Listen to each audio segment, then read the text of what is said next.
If I could put time in a bottle, the first thing that I'd like to do.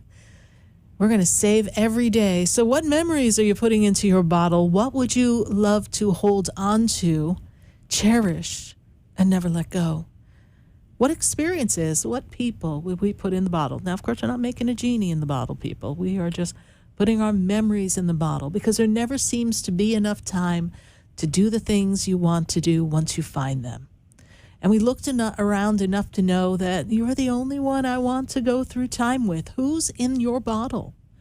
And how are we orchestrating our memories to a new reality? Because we know the past is the past, but how do you orchestrate a new life, a new experience? How do we open up to new possibilities?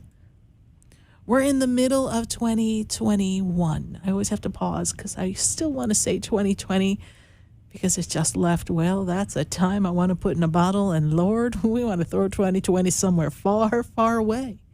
But it's a time that's imprinted in our minds, and we keep having things coming up that are part of the 2020 experience.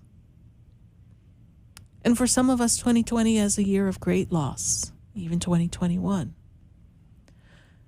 So touch your hearts and open your hearts and think, if you could put time in a bottle, what would you want to do?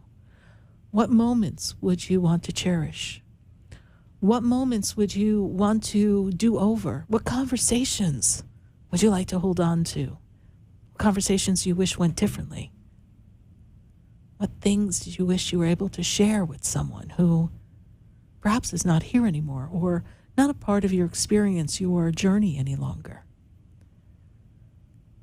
Because there never seems to be enough time to not just do the things you want to do, but to say the things you want to do.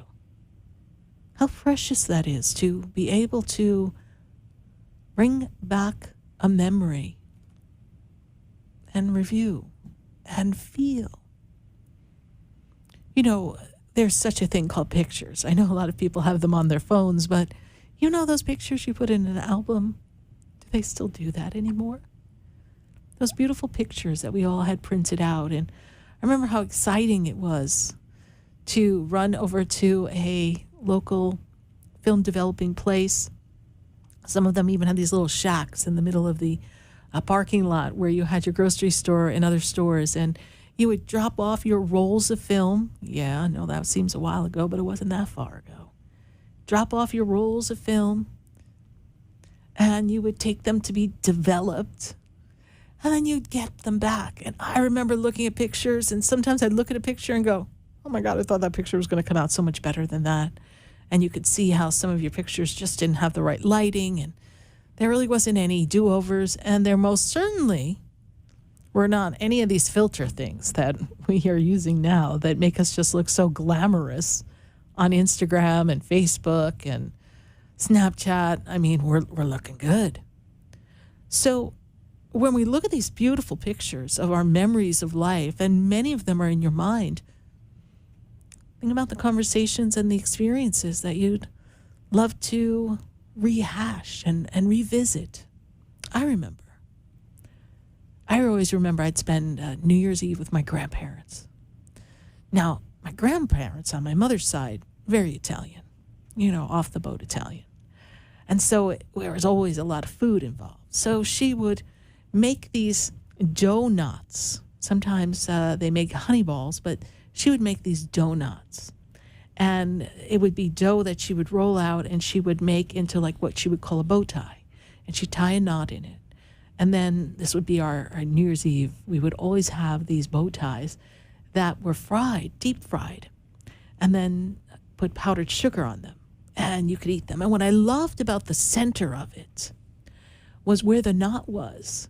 It was crunchy, and yet there was like a little soft pouch right there in the middle.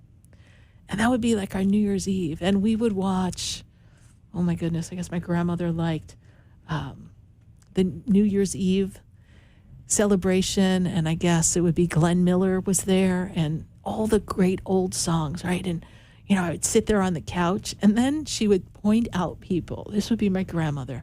She didn't have much of an accent. My grandfather had a little bit more of one, but she would point out people and she'd be like, look how stupid that person looks. Look at them. What is that lady wearing? What is she thinking? Oh, she should lose that feather on the top of her hat. Like, she would just go off on her take of how these people were dressed, right? And then, look at the poor people in Times Square freezing. They were freezing outside, right? Usually it was really cold on New Year's Eve. And here in Florida, we don't get to experience that cold. I remember my first New Year's Eve here, and I was like, well, this isn't much of a New Year's Eve. Like, where's the cold? I remember grilling, thinking this is bizarre to be grilling outside on New Year's Eve. But when I was a little girl, it was always about snow and cold weather. And I remember it was around those snow times that, you would hear the stories of how your grandparents had to walk with snow up to their waist with barely a coat on to get home. And here we are complaining, So she would tell me these stories and I'd be like, oh my God. I mean, I couldn't believe she would tell me these stories that seemed a little bit too hard to believe, but they always had a story, right? And my grandfather used to get up really, really early in the morning and he would pick up the grease at the restaurant. So he drove some kind of truck, which I never saw. And I knew he picked up these barrels. And I remember saying, what's in the barrels? And he's like, grease. And I'm like, okay, sounds like a cool job. Like, you don't know when you're a little kid, right? And when I'd sleep over at my grandparents' house, they had a beautiful house in Fort Lee, New Jersey. It was a really nice house. Like, these are the moments, like, we all have these memories. And so I remember there was a downstairs where their bedroom was, and there was a little den area. But then upstairs was where my great-grandfather lived for a while until he passed. And my uncle used to live there. And my uncle used to listen to all this, like, really cool music. So I would go upstairs and I would be dancing on his bed and jumping on his bed. Like, these are the memories that you remember as a little kid. And what memories do you want to rehash and revisit and have again in your life? What are the memories that make your heart sing and make you feel like you're having fun? And then what are those do-over conversations that you wish you could have? I remember the last conversation I ever had with my grandmother. And it was the last official conversation before she went for surgery.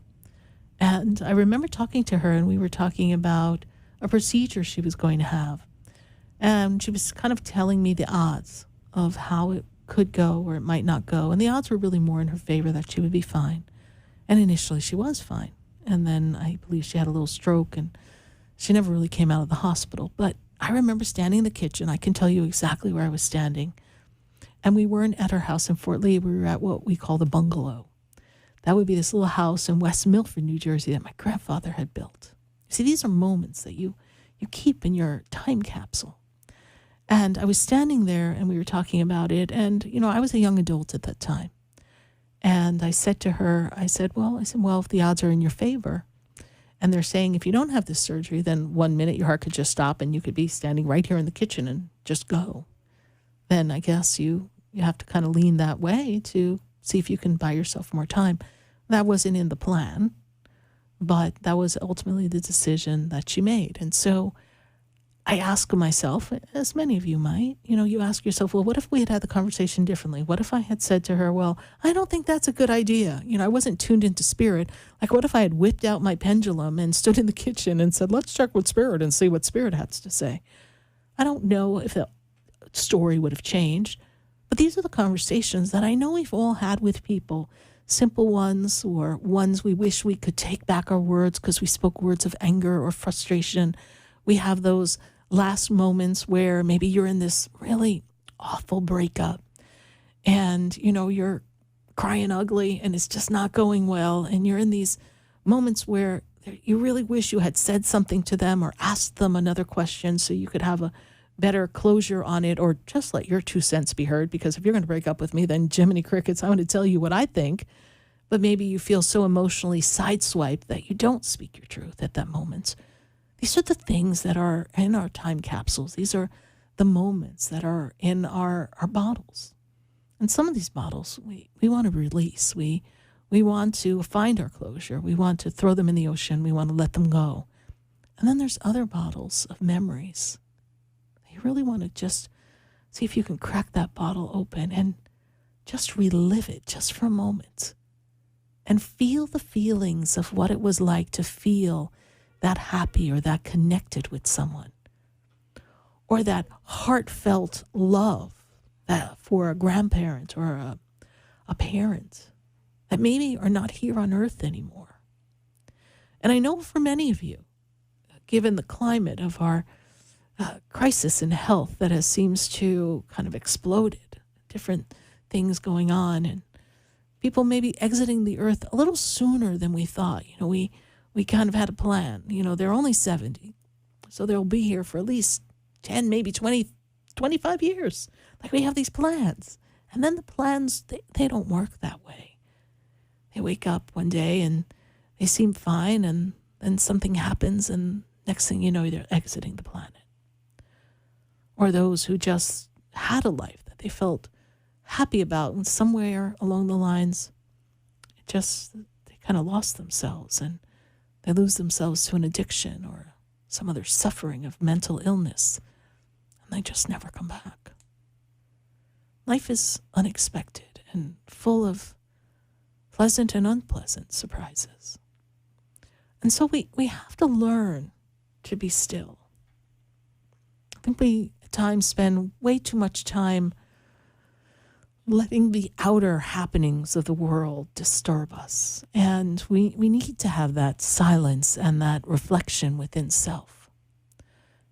And remember the times that made your heart sing. Remember those times with your grandparents. Remember those times with yourself when you felt just so happy and free. Especially now, if you're overwhelmed by some of the, restrictions of life and maybe the aftermath, financially, emotionally, physically, from these past 18 months. It's been a rough gig. And for many people, it's not been a time where we've had enough time to really absorb it all and process, because we've kind of just had to keep going through it. So for you to just kind of sit and be in these moments and ask yourself, and even journal, if I could save time in a bottle, what would the first thing you'd like to do be? Who's the first person who pops in your mind? What would you love to encapsulate and let it be in your soul for all your days? Who would the person be? What would the experience be? These are the feelings that help us navigate life's choppy waters. These are the memories that remind you where you have been and give you hope to direct you to where you can be. Life is a journey, and it's a series of twists and turns, and sometimes we cannot see beyond the bend. And so we know not what is to come, but we still know where we've been before and who we are, and the memories that we've had that have helped carve out your personality, your experiences, and helped you form your personal character and your ability to express yourself. So if you could save time in a bottle, what memory would you hold near and dear to your heart? There's a line in a song that I absolutely love, and it's from Michael Feinstein, and he sings this song of two people just kind of navigating their lives and choosing to go in a different way. And he says this line, "Which books are yours? Which hopes and dreams belong to you, and which are mine?